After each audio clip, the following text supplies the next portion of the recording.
بیوی کے حقوق جو مرد کے ذمے ہیں، جاننا چاہیے کہ نکاح کی وجہ سے جو دنیا اور آخرت کے فائدے حاصل ہوتے ہیں وہ میاں بیوی میں محبت اور اتفاق ہو تب حاصل ہوتے ہیں۔ محبت اور اتفاق کا ذریعہ یہ ہے کہ ایک دوسرے کے حقوق معلوم ہوں اور ان کو ادا بھی کرتے ہوں۔ اس لیے بطور نمونہ کچھ حقوق لکھے جاتے ہیں تاکہ معلوم کر کے عمل کیا جائے۔ ارشاد فرمایا اللہ تعالیٰ نے، اے ایمان والو، تم اپنے کو اور اپنے گھر والوں کو اس آگ سے بچاؤ جس کا ایندھن آدمی اور پتھر ہیں، اور رسول کریم صلی اللہ علیہ وسلم فرماتے ہیں کہ ہر ایک تم میں اپنے ماتحت پر اختیار رکھتا ہے، اس لیے ہر ایک سے پوچھا جائے گا کہ تمہارے سپرد جو چیز تھی ان میں تم نے کیا کیا۔ جیسا کہ عورت کے ذمہ مرد کا گھر ہوتا ہے اور اس کے بچوں پر بھی اختیار ہوتا ہے، اور اس سے بھی گھر والوں کے بارے میں پوچھ ہوگی کہ تم نے اپنے گھر والوں کے حق ادا کیے ہیں یا نہیں۔ قرآن و حدیث بتلا رہے ہیں کہ مردوں اور عورتوں کے ذمے کچھ حقوق ہیں جن کے بارے میں ان سے پوچھ ہوگی، تو ہر مرد اور عورت کے لیے یہ بات ضروری ہوئی کہ اپنے کو اور اپنی اولاد کو دوزخ کی آگ سے بچاوے اور ان کو شرع کے خلاف کاموں سے روکنے کی کوشش کرے۔ اب ہم اپنی حالت میں غور کریں کہ ان حکموں کے ساتھ کیا برتاؤ کر رہے ہیں اور ان کو اللہ رسول صلی اللہ علیہ وسلم کے حکموں کے موافق ادا کرتے ہیں یا نہیں۔ تو غور کرنے سے معلوم ہوتا ہے کہ نہ تو مرد ہی ان حقوق کو ادا کرتے ہیں جو ان کے ذمے ہیں، اور نہ عورتیں ادا کرتی ہیں۔ عورتیں بس اتنا سمجھتی ہیں کہ مردوں کو کھلا دیا پلا دیا، اور اگر بچہ ہو تو اس کو ہگا دیا متا دیا، اور ان کو یہ خبر نہیں ہوتی کہ ہماری آمدنی کتنی ہے اور کہاں خرچ کرنے کی ضرورت ہے اور کتنا خرچ کرنا چاہیے۔ نہ خرچ کرنے کا خیال اور نہ اولاد کو دین سکھانے کا خیال۔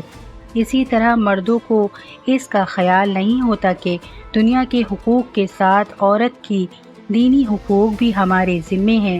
گھر میں آ کر یہ تو پوچھتے ہیں کہ کھانا تیار ہوا ہے یا نہیں، مگر یہ کبھی نہیں پوچھتے کہ تم نے نماز بھی پڑھی ہے یا نہیں۔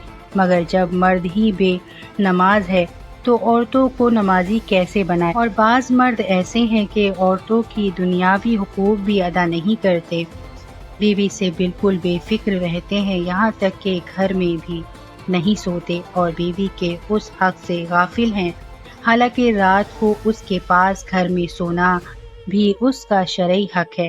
بعض مرد عورتوں سے بولتے بھی نہیں، بعض ان سے ایسے بھی ہیں کہ جو بزرگ اور دیندار بھی کہلاتے ہیں اور کسی بزرگ سے مرید ہیں، نماز روزے کے اور ذکر کے پابند ہیں، اپنے نزدیک جنت خرید رہے ہیں، مگر بیوی کے حقوق سے غافل ہیں۔ یاد رکھو، بیوی کا یہ بھی حق ہے کہ ایک وقت میں اس سے بات چیت بھی کی جائے اور اس کی تکلیف کی اور آرام کی باتیں سنی جاویں اور دل لگی کی باتوں سے اس کو خوش کیا جاوے، مگر اس حق سے دنیا دار اور دیندار سبھی غافل ہیں۔ بعض مرد بات بات میں عورتوں کی خطائیں نکالتے ہیں اور اسی وجہ سے بولنا چھوڑ دیتے ہیں، بلکہ گھر میں سونا چھوڑ دیا جاتا ہے۔ کیا آپ یہ چاہتے ہیں کہ بیوی پر بھی ایسا روپ جمایا جائے جیسا کہ نوکروں پر جمایا کرتے ہیں؟ یہ نہایت سنگ دلی ہے۔ بھلا غور تو کیجیے، کیا آپ اپنے دوستوں پر ایسا روپ جما سکتے ہیں جیسا کہ نوکروں پر جمایا جاتا ہے؟ ہرگز نہیں، اور اگر آپ ایسا کریں گے تو سارے دوست آپ کو چھوڑ کر الگ ہو جائیں گے۔ دوستوں کے ساتھ تو نوکروں سا برتاؤ کوئی عقل مند آدمی نہیں کر سکتا۔ دیکھو، تجربے کی بات ہے کہ جس وقت آدمی پر کوئی مصیبت آتی ہے تو سب یار دوست الگ ہو جاتے ہیں اور ماں باپ تک بھی آدمی کو چھوڑ دیتے ہیں، مگر بیوی ہر حالت میں مرد کا ساتھ دیتی ہے، اور بیماری میں جیسی راحت بیوی سے پہنچتی ہے کسی بھائی بندے سے بھی نہیں پہنچتی۔ اس سے صاف ظاہر ہے کہ بیوی کے برابر دنیا میں مرد کا کوئی دوست نہیں۔ پھر کیا یہ ستم ہی نہیں ہے کہ مرد ان کو نوکروں کے برابر کرنا چاہتے ہیں؟ اور کیا یہ ظلم نہیں ہے کہ ان کو پاؤں کا جوتا سمجھا جائے؟ صاحبو، ان کو تو اپنے گھر کا چراغ اور آبادی کا ذریعہ سمجھنا چاہیے۔ کیا یہ غضب ہی نہیں ہے کہ اگر بیوی کسی وقت بات چیت میں بطور ناز کوئی بات کہہ دے تو اس کو یہ سزا دی جاتی ہے کہ بات چیت اور ملنا جلنا سب چھوڑ دیا جاتا ہے اور گالی گلوچ سے پیش آتے ہیں اور اس کو گھر سے دھکے دیے جاتے ہیں اور بے کس و مظلوم کو گھر سے باہر نکال کر کہہ دیتے ہیں کہ چلی جا جہاں تیرا دل چاہے، اور وہ بے کس سوائے رونے کے کچھ نہیں کر سکتی۔ حالانکہ اس کا ایک حق یہ بھی ہے کہ اس کے ساتھ ہنسی اور دل لگی اور اس کے ناز نخرے کو گوارا کیا جائے اور اس کی بے تمیزی کو برداشت کیا جائے۔ ان حقوق کو مردوں نے بالکل ہی چھوڑ دیا ہے۔ یوں چاہتے ہیں کہ عورتیں باندیوں کی طرح تابعدار ہو کر رہیں اور ہماری کسی بات کا الٹ جواب نہ دیں۔ بعض مرد یہ چاہتے ہیں کہ عورتیں ہماری طرح تمیزدار اور سلیقہ مند ہو کر رہیں، اور جب کسی عورت سے کوئی بات بے تمیزی کی ہو جاتی ہے تو اس پر سخت سزا دی جاتی ہے۔ یاد رکھو، ایک حق عورتوں کا یہ بھی ہے کہ ان کی بے تمیزی کو برداشت کیا جائے۔ حدیث شریف میں ہے کہ عورت ٹیڑھی پسلی سے پیدا ہوئی ہے، اس لیے اس کی عادتوں میں ٹیڑھا پن لازمی ہے۔ اگر اس کو سیدھا کرنا چاہو گے تو ٹوٹ جائے گی۔ بس اس سے نفع اٹھانا ہے تو ٹیڑھے پن ہی کے ساتھ نفع اٹھاتے رہو، اور مناسب بھی یہی ہے کہ عورتوں میں تھوڑی سی بے تمیزی بھی ہو، کیونکہ زیادہ تر بے تمیز ہی ہوتی ہیں جو سیدھی سادی ہوتی ہیں، اور ایسی عورتیں پارسا ہوتی ہیں اور اپنے مردوں کی تابعدار اور جانثار ہوتی ہیں۔ یہاں تک دیکھا گیا ہے کہ وہ خود بیمار ہیں، اٹھنے بیٹھنے کی طاقت نہیں، مگر اسی حالت میں اگر کہیں مرد بیمار ہو گیا تو اپنی بیماری کو بھول جاتی ہیں۔ اب ان کو کسی طرح چین نہیں پڑتی، ہر وقت مردوں کی خدمت میں لگی رہتی ہیں، اور یہ تو روزمرہ کی بات ہے کہ عورتیں خود کھانا آخر میں کھاتی ہیں اور سب سے پہلے مردوں کو کھلاتی ہیں، اور بعض دفعہ آخر میں کوئی مہمان آ گیا تو خود بھوکی رہیں گی اور وہ کھانا مہمان کے واسطے بھیج دیں گی۔ اگر اس کے کھانے کے بعد کچھ بچ گیا تو کھا لیا، ورنہ فاقہ کر لیا۔ اگر مرد کبھی آدھی رات کو سفر سے آ گیا تو اسی وقت اپنا آرام چھوڑ کر اس کے لیے کھانا پکائیں گی اور اس کی خدمت میں لگ جائیں گی۔ تو اس طرح کی عورتیں جو مرد پر مر مٹیں زیادہ تر وہی ہوتی ہیں جو تھوڑی سی بے تمیز بھی ہوں۔ تمیزداروں میں یہ باتیں نہیں ہوتی۔ اگر ایک یہ کہیں کہ عورتوں کی بے تمیزی سے دل دکھتا ہے، تکلیف ہوتی ہے، تو اس کا علاج یہ بھی ہو سکتا ہے کہ ان کو دین کی کتابیں پڑھواؤ یا سنواؤ۔ علم دین سے ان کی عادتیں درست ہو جائیں گی، خدا کا خوف دل میں پیدا ہوگا، مرد کے حقوق معلوم ہوں گے۔ باقی یہ امید مت رکھو کہ وہ بالکل تم جیسی ہو جائیں گی، کیونکہ ان میں جو پیدائشی کجی ہے وہ نہیں جا سکتی۔ اس لیے مرد کو اتنا سخت مزاج نہ ہونا چاہیے کہ بیوی کو ذرا سی بے تمیزی پر غصہ کیا کرے۔ بعض مرد ایسے ظالم ہوتے ہیں کہ آپ تو خوب بنے ٹھنے رہتے ہیں اور بیوی کو بھنگیوں کی طرح رکھتے ہیں، نہ اس کے کپڑوں کا خیال اور نہ کھانے کے لیے روٹی اور دال، بلکہ ایک ایک پیسے سے اس کو تنگ رکھتے ہیں۔ یہ بڑی حق تلفی اور ظلم ہے۔ بعض مرد ایسی گندی طبیعت کے ہوتے ہیں کہ بدکار عورتوں میں اپنا منہ کالا کرتے ہیں، اور ان کے گھروں میں حوروں کی مثل بیویاں موجود ہوتی ہیں، ان کی طرف رخ بھی نہیں کرتے۔ مگر ہندوستان کی عورتیں صابر و شاکر ہیں کہ وہ رونے دھونے کے سوا اور کچھ نہیں کرتی، کسی کے سامنے اپنے مرد کا عیب نہیں کھولتی۔ غرض کے ان خوبیوں کا بدلہ یہ ہے کہ بیویوں پر رحم کرو اور ان کے حقوق ضائع کر کے دوزخ نہ خریدو۔ سبق سیکھنے کے لیے 3 حکایتیں لکھی جاتی ہیں۔ حکایت ایک بزرگ تھے، ان کی بیوی بہت بدمزاج تھی۔ ایک روز انہوں نے بیوی سے کہا کہ تو بڑی بدقسمت ہے، تجھ کو میرے پاس رہتے ہوئے اتنا زمانہ گزر گیا مگر تیری بدمزاجی نہ گئی۔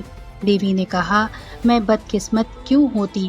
مجھ سے زیادہ کون خوش قسمت ہوگی کہ مجھ کو تم جیسا مرد ملا۔ بدقسمت تو تم ہو کہ تم کو بدمزاج بیوی ملی۔ یہ جواب سن کر ان بزرگ نے فرمایا کہ تم جیتی اور میں ہارا۔ اللہ کے نیک بندوں نے عورتوں کے ستانے پر ہمیشہ صبر کیا ہے، کیونکہ بیوی کی بے تمیزی کو برداشت کرنے سے بڑا ثواب ملتا ہے۔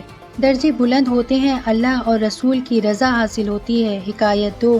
ایک تحصیلدار بڑے دیندار آدمی تھے۔ ان کی بیوی کم عقل اور بڑی خرچیلی تھی، مگر تحصیلدار کی یہ حالت تھی کہ اکثر اس کی باتیں کرتے ہوئے کہا کرتے تھے کہ میری پاگل کی یہ بات ہے، آج میری پاگل نے یہ غلطی کی، آج میری پاگل نے یہ نقصان کیا، غرض میری پاگل کہہ کر نام لیتے تھے۔ کسی نے کہا کہ تحصیلدار صاحب پھر بھی آپ ان کو چاہتے ہیں؟ کہنے لگے کہ بھائی وہ شریف بہت ہے، اور شریف عورتوں میں جہاں بہت سی بے تمیزی اور تکلیف دینے کی باتیں ہوتی ہیں، وہاں ایک کمال ان میں ایسا ہے کہ ہزاروں تمیزداریاں ان پر قربان۔ وہ ایسی شریف ہیں کہ اگر ان کو ایک کونے میں بیٹھا کر کوئی سفر میں چلا جاوے اور 10 برس میں آوے تو اسی کونے میں عزت آبرو کے ساتھ ان کو بیٹھا پاوے گا۔ بس اسی کمال کی وجہ سے میں اپنی پاگل کو چاہتا ہوں۔ واقعی شریف عورتوں کو اپنے گھر کے کونے کے سوا دنیا کی کچھ خبر نہیں ہونی چاہیے۔ ان پر کچھ بھی گزر جائے مگر وہ اپنے کونے سے الگ نہیں ہوتی۔ سبحان اللہ، کیسی شان کا کمال ہے! اللہ تعالیٰ اس کمال کی تعریف یوں فرماتے ہیں: المحصنات الغافلات المؤمنات، یعنی پاک دامن ہیں اور بھولی بھالی سیدھی سادی ہیں، ایمان والی ہیں، چالاک نہیں ہیں۔ واقعی نقشہ کھینچ دیا۔ اور یہ خوبی عورتوں میں پردے کی وجہ سے ہوتی ہے کہ ان کو اپنی 4 دیواریوں کے سوا دنیا کی کچھ خبر نہیں ہوتی۔ جب اللہ تعالیٰ عورتوں کے بھولے اور سیدھے پن کی اور بے خبری کی تعریف فرماتے ہیں تو سمجھ لو اسی میں خیر ہے، اور ہزاروں خبرداریاں ایسی بے خبری پر قربان ہیں کہ شوہر کے گھر سے الگ ہونا ان کو گوارا نہیں ہوتا۔ تو جہاں ان میں بے تمیزی وغیرہ ہے، وہاں یہ خوبیاں بھی تو ہیں کہ تمہاری خدمت کرتی ہیں۔ جس نے 100 دفعہ آرام پہنچایا ہو، اس سے اگر کبھی تکلیف بھی پہنچ جاوے تو اس کو زبان پر نہ لانا چاہیے، بلکہ ان کی خدمت پر نظر کر کے ان کی بے تمیزیوں کو برداشت کیا جائے۔ حکایت 3۔ ایک شخص حضرت عمر رضی اللہ عنہ کے مکان پر اپنی بیوی کی شکایت لے کر آئے۔ اس وقت آپ کی بیوی صاحبہ آپ کو برا بھلا کہہ رہی تھیں۔ وہ شخص لڑنے کی آواز سن کر لوٹنے لگے کہ حضرت عمر باہر تشریف لے آئے۔ آپ نے ان سے دریافت کیا، تم کیوں آئے تھے؟ انہوں نے اپنی بیوی کی بدزبانی ظاہر کی اور کہا کہ حضرت آپ کے ساتھ بھی یہی معاملہ ہے، مگر آپ نے الٹ کر کوئی جواب نہیں دیا۔ آپ نے فرمایا کہ میری بیوی کے مجھ پر بہت حق ہیں، اس لیے مجھے ان کی سب باتیں برداشت کرنا پڑتی ہیں۔ ایک حق یہ ہے کہ مجھ کو دوزخ سے بچاتی ہے اور برے کام سے بچتا ہوں، دوسرا حق یہ ہے کہ وہ میرے گھر کی چوکیدار ہے، اس گھر کی حفاظت کرتی ہے، تیسرا حق یہ ہے کہ میرے بچوں کو پالتی ہے اور پیشاب پخانہ صاف کرتی ہے، چوتھا حق یہ ہے کہ مجھ کو کھانا پکا کر کھلاتی ہے، پانچواں حق یہ ہے کہ میرے کپڑے دھو دیتی ہے، اور بھی بہت سی خدمتیں کرتی رہتی ہے۔ پھر اگر وہ کبھی مجھ پر خفا ہو جائیں تو انصاف کی بات یہی ہے کہ میں ان کی خفگی کو برداشت کروں اور الٹ کر جواب نہ دوں۔ آپ کی یہ نصیحت بھری باتیں سن کر وہ شخص کہنے لگے کہ حضرت میں اب سمجھا ہوں، واقعی بیوی کے بہت سے حق ہیں، میں انشاءاللہ تعالی آپ کی طرح عمل کروں گا۔ اور وہ اپنے گھر آئے اور بیوی کے ساتھ بڑی نرمی اور خندہ پیشانی سے برتاؤ کرنے لگے، اور بیوی نے لڑنا جھگڑنا سب چھوڑ دیا، دونوں محبت اور پیار سے رہنے لگے۔ بعض لوگ دوسرا نکاح کر لیتے ہیں، حالانکہ دوسرا نکاح اس زمانے میں اچھا نہیں، کیونکہ اللہ تعالیٰ کا حکم ہے کہ اگر تم کئی بیویوں میں انصاف نہ کر سکو تو ایک ہی بیوی کافی ہے، اور آج کل یہ بات ظاہر ہے کہ انصاف ہو ہی نہیں سکتا، اور جب اللہ تعالیٰ کے حکم کے موافق انصاف نہ کیا تو دنیا اور آخرت کی تباہی لازمی ہے۔ رحمت عالم حضور صلی اللہ علیہ وسلم فرماتے ہیں کہ جس مرد کی 2 بیویاں ہوں اور وہ ان کے لینے دینے میں اور کھانے پینے میں اور سونے وغیرہ میں برابری نہ کرے گا تو وہ مجھ سے گیا اور میں اس سے گیا اور وہ میری شفاعت سے محروم رہے گا۔ یا اللہ تیری پناہ، جس کام سے تیرا رسول ناراض ہو سوائے دوزخ کے اس کا ٹھکانہ کہاں ہے؟ اور فرماتے ہیں نبی کریم صلی اللہ علیہ وسلم کے تم سب میں وہ آدمی اچھا ہے جو اپنی بیویوں کے ساتھ اچھا برتاؤ کرے۔ اے لوگو دیکھو، میں اپنی بیویوں کے ساتھ تم سب سے زیادہ اچھا برتاؤ کرتا ہوں۔ بعض مرد بیویوں کا مہر جس کا ادا کرنا فرض ہے ادا نہیں کرتے، بلکہ یہ چاہتے ہیں کہ کسی طریقے سے دینا نہ پڑے اور بیویاں چھوڑ دیں، یہ بھی حق تلفی ہے۔ البتہ اگر بیوی اپنی خوشی سے معاف کر دے تو اس کا احسان ہے۔ بعض مرد خدا سے نہ ڈرنے والے یہ ظلم کرتے ہیں کہ بیوی کو دین کی باتوں پر برا بھلا کہتے ہیں تو بڑی پردے والی، ملائن اور نمازن ہو گئی ہے۔ ایسے الفاظ زبان سے نکالنے سخت گناہ ہے، توبہ کرنا چاہیے۔ بعض مرد ایسے ظالم ہوتے ہیں کہ خدا نے سب کچھ دے رکھا ہے مگر بیوی کو خرچ سے تنگ رکھتے ہیں، ایک ایک پیسے سے ترساتے ہیں، بیچاری ایسی حالت میں بہت پریشان ہوتی ہیں، یہ بھی ظلم ہے۔ بعض مرد شریعت کے حکم کے موافق بیوی کو رہنے کا مکان نہیں دیتے، یہ بھی ظلم ہے۔ یاد رکھو، روٹی کپڑا رہنے کا مکان بیوی کو دینا واجب ہے۔ بعض مرد ماں باپ وغیرہ کے کہنے سے اپنی مرضی کے خلاف شادی کر لیتے ہیں، پھر بیوی کو تکلیف دیتے ہیں اور کہتے ہیں کہ ہم کو پسند نہیں، یہ بھی بڑا ظلم ہے۔ اچھی بات یہ ہے کہ جہاں اپنی مرضی نہ ہو وہاں ہرگز شادی نہ کریں، ورنہ دونوں کے لیے مصیبت ہی مصیبت ہے۔ ایسے ہی ماں باپ وغیرہ کو چاہیے کہ جہاں لڑکے یا لڑکی کی مرضی نہ ہو وہاں نکاح نہ کریں، جبکہ یہ معلوم ہو جائے کہ لڑکے کی مرضی نہیں ہے۔ بعض مرد بیوی کو دین کی باتیں نہیں بتلاتے حالانکہ یہ اس کا دینی حق ہے۔ حضور اکرم صلی اللہ علیہ وسلم فرماتے ہیں کہ جو شخص اپنی بیوی کو ایک مسئلہ بھی بتلاتا ہے تو اس کو 80 برس کی عبادت کا ثواب ملتا ہے۔ اس لیے ہر مرد کو ضروری ہے کہ اپنی بیوی کو پاکی، ناپاکی، وضو اور غسل کے اور نماز روزے وغیرہ کے سب مسئلے بتلائے اور ثواب حاصل کرے اور اللہ تعالیٰ کے عذاب سے بچے۔ اسی طرح جو بیوی دین کی باتیں اور مسئلے سیکھے گی اس کو بھی ایسے ہی ثواب ملے گا، اور جو نہ سیکھے گی دوزخ میں جلے گی۔ نبی کریم صلی اللہ علیہ وسلم فرماتے ہیں کہ سب سے بڑی سخاوت اور خیرات یہ ہے کہ مسلمان دین کے مسئلے سیکھے اور پھر اپنے بھائی مسلمان کو سکھاوے۔ بس ہر مسلمان مرد اور عورت پر فرض ہے کہ دین کے مسئلے جو بہت ضروری ہیں، جن کی ہر وقت ضرورت پڑتی ہے، خود بھی سیکھیں اور اپنی بیوی اور بچوں وغیرہ کو بھی سکھلاویں۔